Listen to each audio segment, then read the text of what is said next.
दोस्तों, इस भयंकर घटना में खुलासा हुआ कि इन लोगों ने पहले शराब पी, फिर पीड़िता को बुरी तरह से मारा पीटा और उसके साथ घिनौना कांड किया।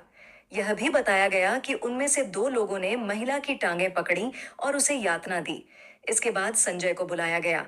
लेकिन यह तो बस शुरुआत थी। आगे और भी चौंकाने वाले खुलासे हुए हैं। और इसके बाद यह साफ हो गया है कि इस अपराध में सिर्फ संजय ही नहीं, बल्कि और भी लोग शामिल थे। अब प्रिंसिपल समेत 7 लोगों का बच पाना मुश्किल है।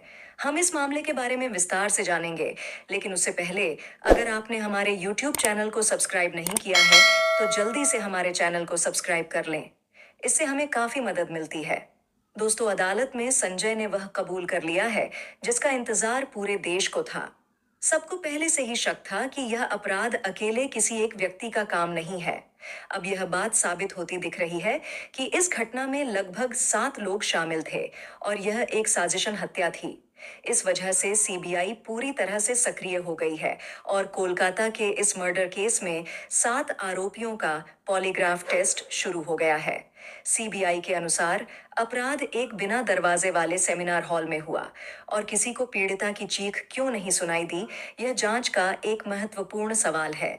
सीबीआई अब यह जानने की कोशिश कर रही है कि इस अपराध को बिना किसी रुकावट के कैसे अंजाम दिया गया। क्या कोई व्यक्ति हॉल के बाहर पहरा दे रहा था? सीबीआई यह भी जांच कर रही है कि सेमिनार हॉल से कोई चीख या शोर क्यों नहीं सुना गया। इन तथ्यों से लगता है कि महिला के साथ दरिंदगी सेमिनार हॉल में नहीं, बल्कि कहीं और की गई थी। उन्हें किसी और कमरे में बुरी तरह से मारा पीटा गया था और हत्या के बाद उनका शव सेमिनार हॉल में लाकर रख दिया गया। इसके बाद शव को दरिंदा संजय के हवाले कर दिया गया। अब संजय ने जो बयान दिया है, उससे यह साफ हो रहा है कि वह अकेला नहीं था, बल्कि कई लोग इसमें शामिल थे। अदालत में संजय के बयान को तो देखना ही है, लेकिन पहले कुछ चौंकाने वाले खुलासे पर नजर डालते हैं। सोशल मीडिया पर एक पोस्ट में दावा किया गया है कि कोलकाता के आरजी कर मेडिकल कॉलेज अस्पताल में महिला डॉक्टर की हत्या संजय राय ने नहीं, बल्कि 7 ट्रेनी डॉक्टरों ने की थी। इस पोस्ट में कहा गया है कि इन डॉक्टरों ने पहले महिला के साथ दरिंदगी की और फिर उसकी टांगों को बेरहमी से चीर दिया, जैसे महाभारत में जरासंध के साथ किया गया था। जरासंध को मारने का तरीका था कि उसे बीच से चीरकर 2 हिस्सों में बांट दिया जाए ताकि वह फिर से जुड़ न सके। भीम ने इसी तरीके से जरासंध का वध किया था। एक्टिविस्ट मधु किश्वर ने इस बारे में सोशल मीडिया प्लेटफॉर्म एक्स पर एक पोस्ट किया है, जिसमें उन्होंने बताया कि अस्पताल में काम करने वाली एक महिला डॉक्टर और उसकी दोस्त के बीच हुई फोन कॉल में यह दावा किया गया है। हाल ही में एक ऑडियो कॉल शेयर की गई है जो बंगाली में है। कहा जा रहा है कि इस कॉल से सीबीआई को कई महत्वपूर्ण सुराग मिल सकते हैं।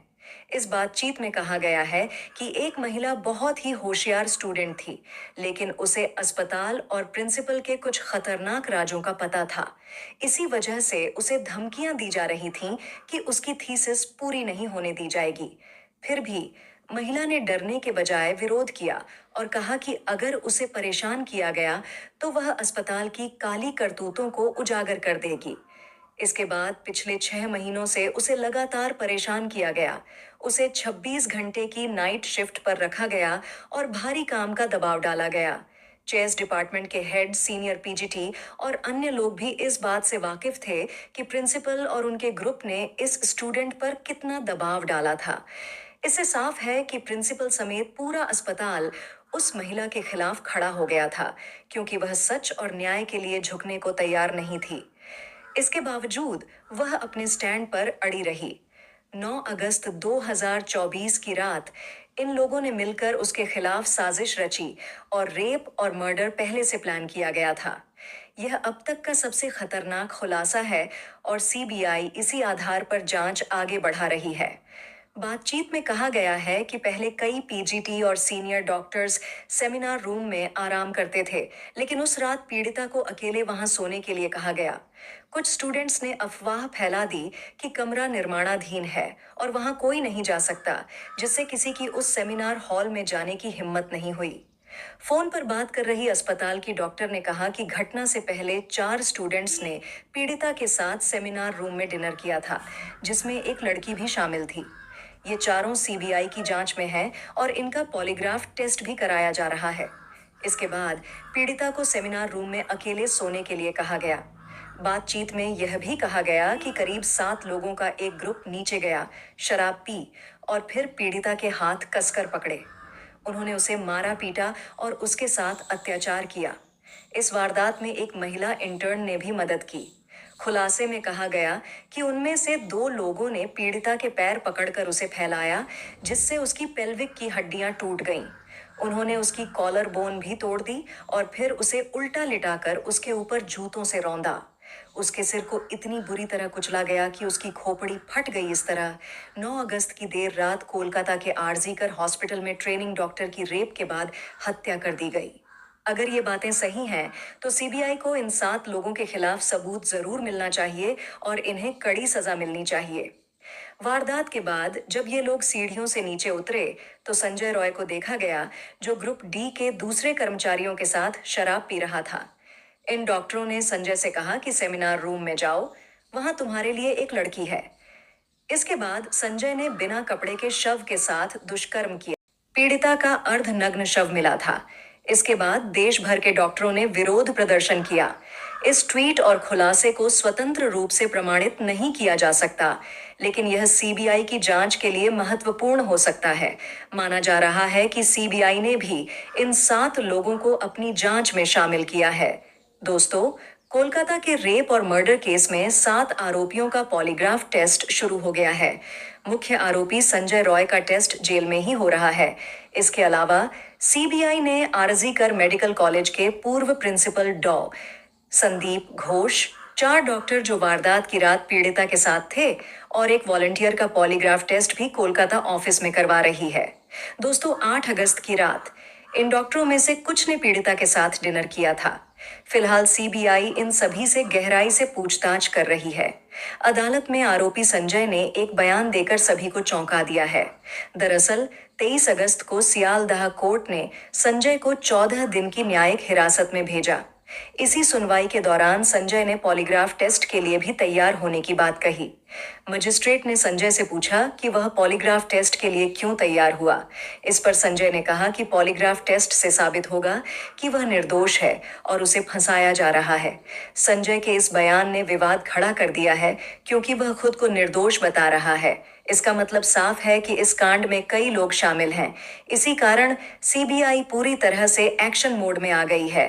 सीबीआई का मकसद इन कर्मचारियों के बयानों की जांच करना है, क्योंकि मेडिकल रिपोर्ट्स जैसे पीड़िता के शरीर से लिए गए DNA, vaginal swab, PM blood आदि को घटना से सीधे जोड़ने में नाकाम रही है। सीबीआई जानना चाहती है कि क्या इन 4 डॉक्टरों ने सबूतों के साथ छेड़छाड़ की थी या वे किसी बड़े षड्यंत्र का हिस्सा थे, क्योंकि पोस्टमार्टम रिपोर्ट को इधर उधर करने में प्रिंसिपल समेत ये सभी लोग माहिर थे। फिलहाल सीबीआई इस घटना की जांच कई पहलुओं से कर रही है। अस्पताल के पूर्व प्रिंसिपल संदीप घोष से आज लगातार 9वें दिन पूछताछ हो रही है। सीबीआई की टीम ने घोष से अब तक करीब 100 घंटे की पूछताछ की है, लेकिन उनके जवाबों से संतुष्ट नहीं है, क्योंकि वह बार बार अपने बयान बदल रहे हैं। इससे लगता है कि इस मामले में उनका बड़ा हाथ हो सकता है। सीबीआई ने अब तक ट्रेनी डॉक्टर के रेप और मर्डर केस में 75 लोगों से पूछताछ की है, लेकिन केवल 7 लोगों पर ही उनकी नजर है। सीबीआई यह भी जांच रही है कि क्या सेमिनार हॉल के बाहर कोई और व्यक्ति तैनात था। इसके लिए सीसीटीवी फुटेज की गहराई से जांच की जा रही है। अधिकारी यह भी देख रहे हैं कि जब घटना हुई तो सेमिनार हॉल के अंदर से कोई आवाज क्यों नहीं आई। सीबीआई के अनुसार अस्पताल के सेमिनार हॉल के दरवाजे की चिटकनी कुछ दिनों से टूटी हुई थी और यह बात सबको पता थी। इस वजह से जब डॉक्टर रात 2 से 3 बजे के बीच हॉल में गईं, तो दरवाजा बंद नहीं हो पाया। एक ड्यूटी डॉक्टर ने उन्हें सोते हुए देखा था। अब सीबीआई यह जानने की कोशिश कर रही है कि अपराध को बिना किसी बाधा के कैसे अंजाम दिया गया। क्या कोई व्यक्ति हॉल के बाहर निगरानी कर रहा था? सीबीआई यह भी देख रही है कि सेमिनार हॉल से कोई चीख या शोर क्यों नहीं सुनाई दिया। आप इस तस्वीर को देखिए। अस्पताल की दूसरी मंजिल पर सेमिनार हॉल में वारदात हुई। अगर सेमिनार हॉल में दरवाजा नहीं था, तो महिला की चीख सड़क तक आनी चाहिए थी, लेकिन ऐसा नहीं हुआ। इस वजह से मामला और भी जटिल हो गया है और इसमें कई लोग शामिल हो सकते हैं। इस रिपोर्ट में अभी और खुलासे हो रहे हैं, जिन्हें लेकर हम जल्द ही एक नई वीडियो लाएंगे। इस वीडियो में फिलहाल इतना ही, मिलती हूँ एक नई वीडियो के साथ। जब तक अपना ख्याल रखना। धन्यवाद।